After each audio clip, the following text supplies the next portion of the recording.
O filho de um dos maiores ídolos do esporte brasileiro, a lenda do boxe Popó, está no centro de uma investigação criminal que abala as estruturas do futebol.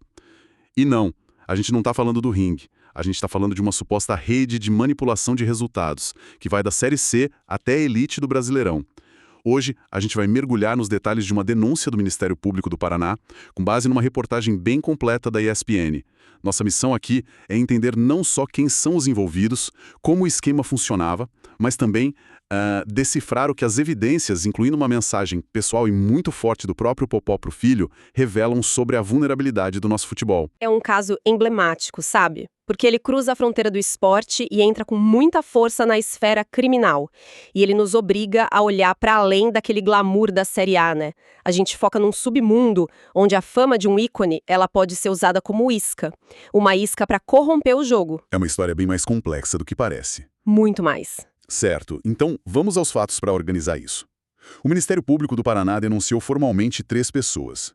Igor Freitas, o filho do Popó, seu sócio, Rodrigo Rossi, e uma terceira pessoa, Rafael Ribeiro. A operação foi batizada de Operação Derby. E eles foram indiciados por associação criminosa e corrupção em âmbito desportivo. E esses termos são pesados. Muito. E é importante a gente parar um instante neles. Associação criminosa, pelo artigo 288 do Código Penal, significa que o Ministério Público acredita que não foi um ato isolado, sabe? Era um grupo organizado com divisão de tarefas criado especificamente para cometer crimes.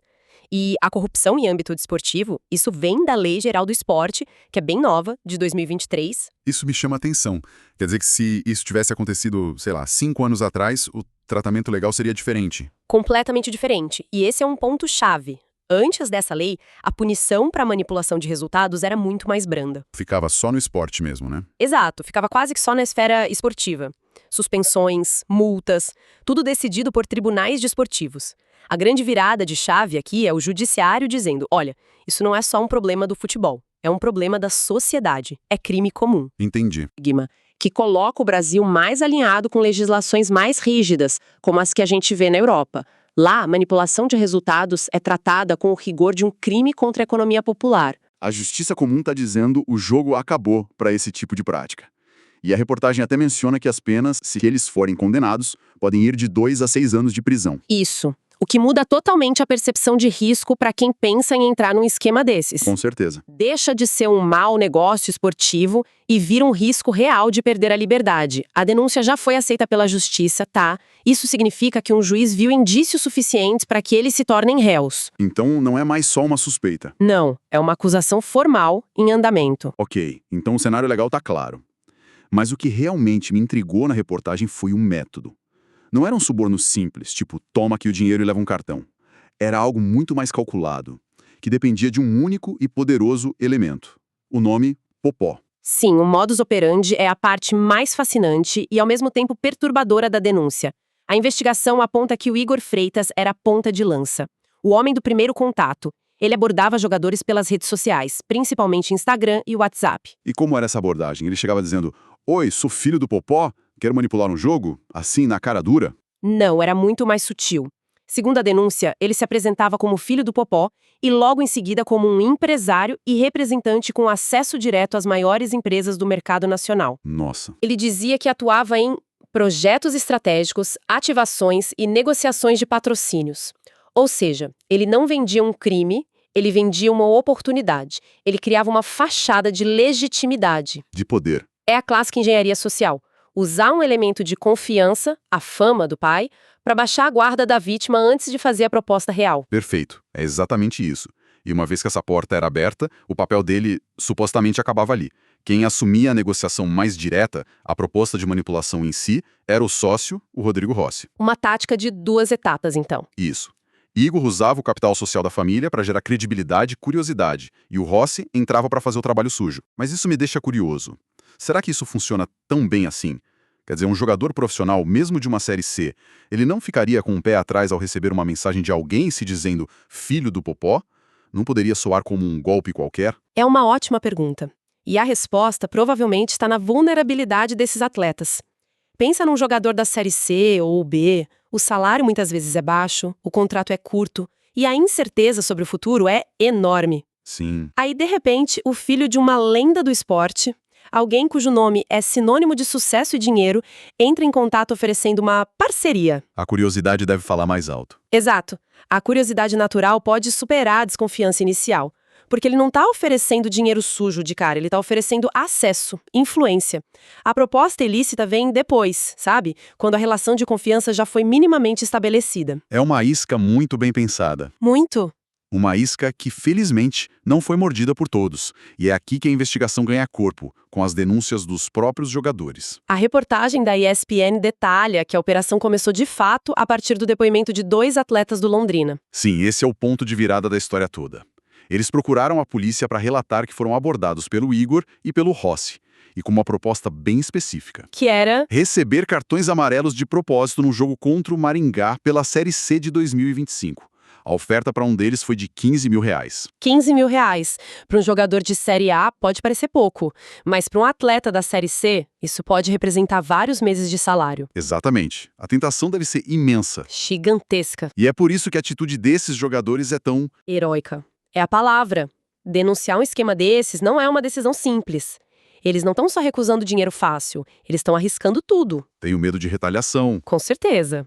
O medo da rede criminosa. E tem o risco de serem vistos no meio do futebol como caguetas ou dedos duros, o que poderia fechar portas para futuros contratos, sabe? Claro, um clube pode pensar, não vou contratar esse jogador, ele pode trazer problemas. Exatamente. É um dilema terrível. De um lado, a integridade.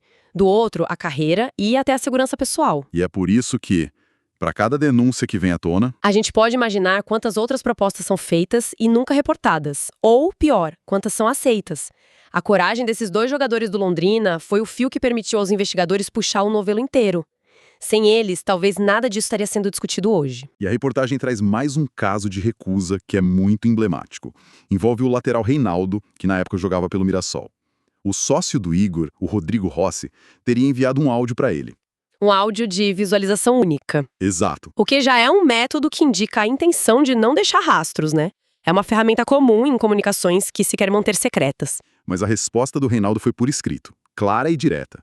Ele respondeu, irmão, obrigado. Não faço isso. Já falei, irmão. Nossa. Essa parte final, já falei, irmão, sugere que não foi a primeira vez que ele foi abordado. É uma inferência muito forte. Mostra um padrão de insistência por parte dos aliciadores e, ao mesmo tempo, uma firmeza notável por parte do atleta. A resposta dele é quase um resumo da resistência que existe dentro do esporte. É a linha de defesa mais importante contra a corrupção. Não são as federações, não são as leis. No fim do dia, é a decisão individual de um atleta em campo. Essa discussão sobre as pressões dos jogadores me faz pensar. A gente sempre foca nos culpados, mas talvez a história mais importante seja a dos que dizem não. Sem dúvida. E a gente precisa criar um ambiente no futebol onde denunciar seja seguro, incentivado, onde o jogador que denuncia seja visto como um herói, não como um problema. Porque enquanto a vulnerabilidade financeira for tão grande nas divisões inferiores e o custo de denunciar for tão alto, o ecossistema para a corrupção vai continuar fértil. E no meio de toda essa trama de crime, de investigação, da integridade dos atletas, surge um elemento que transforma o caso. Um detalhe profundamente humano e pessoal, uma mensagem do próprio Popó para o filho. Sim. E essa é talvez a parte mais devastadora da reportagem. A polícia, ao analisar o celular do Igor, encontrou uma troca de mensagens com o pai, datada de 29 de abril de 2025, ou seja, meses antes da operação ser deflagrada. A mensagem é curta, mas carrega um peso absurdo. Popó escreve para o filho: quem você está se tornando? É de cortar o coração, uma pergunta que nenhum pai gostaria de fazer e nenhum filho gostaria de ouvir. E o ponto crucial é que, segundo a ESPN, a investigação conecta essa mensagem diretamente ao suposto envolvimento do Igor no esquema. Exato. A cronologia sugere que o Popó, de alguma forma, talvez já estivesse percebendo um desvio de conduta, um caminho tortuoso que o filho estava trilhando. Essa frase de 5 palavras tira o caso das páginas policiais e o coloca num drama familiar quase shakespeariano, sabe? Sim. Quem você está se tornando?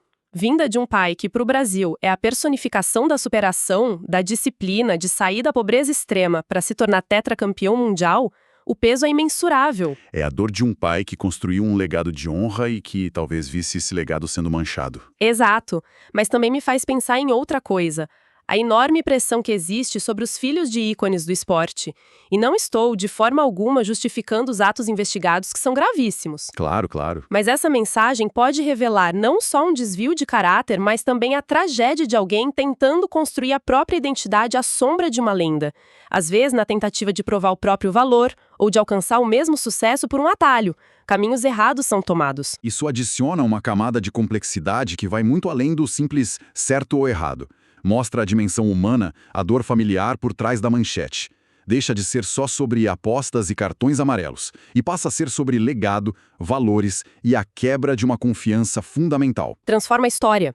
O que era um esquema criminoso agora também é a história de um pai, um ídolo nacional, confrontando a possibilidade de o filho estar se tornando alguém que ele não reconhece mais. Então, para a gente amarrar tudo, o que os materiais que analisamos nos mostram é um quebra-cabeça complexo. A gente tem um esquema que supostamente se aproveitava da fama e do legado de um herói nacional para aliciar jogadores. Temos a coragem de atletas das divisões inferiores que arriscaram suas carreiras para denunciar o crime. E temos, no centro de tudo, um drama familiar exposto por uma mensagem de texto. É um microcosmo de como a corrupção esportiva funciona. Ela se alimenta da vulnerabilidade financeira, se esconde atrás de fachadas de sucesso e poder. E no final, deixa um rastro de destruição que vai muito além dos gramados, sabe? Atinge o núcleo das famílias. Exatamente. Mostra como o esporte, que deveria ser sobre superação e integridade, pode ser infiltrado e corrompido de maneiras que a gente nem imagina. E isso nos leva a uma reflexão final, algo para quem nos ouve pensar a respeito. A investigação, segundo a reportagem, mira jogos das séries A, B e C. No entanto, a denúncia que deu o pontapé inicial em tudo, a peça de dominó que derrubou as outras, veio da Série C. Do jogo entre Londrina e Maringá, o elo mais fraco, teoricamente. Exato. Se um esquema com essa sofisticação, envolvendo o nome de uma figura tão poderosa como Popó, estava operando ativamente nas divisões inferiores, o que isso nos diz sobre o resto do ecossistema? É uma pergunta assustadora. O que pode estar acontecendo agora, longe dos holofotes da mídia, em campeonatos estaduais, copas regionais, onde os salários são ainda menores e a fiscalização é praticamente inexistente. A questão que fica não é se há outros esquemas, mas quão profundo e disseminado esse problema realmente é. Talvez este caso não seja o iceberg, mas apenas a ponta mais visível dele.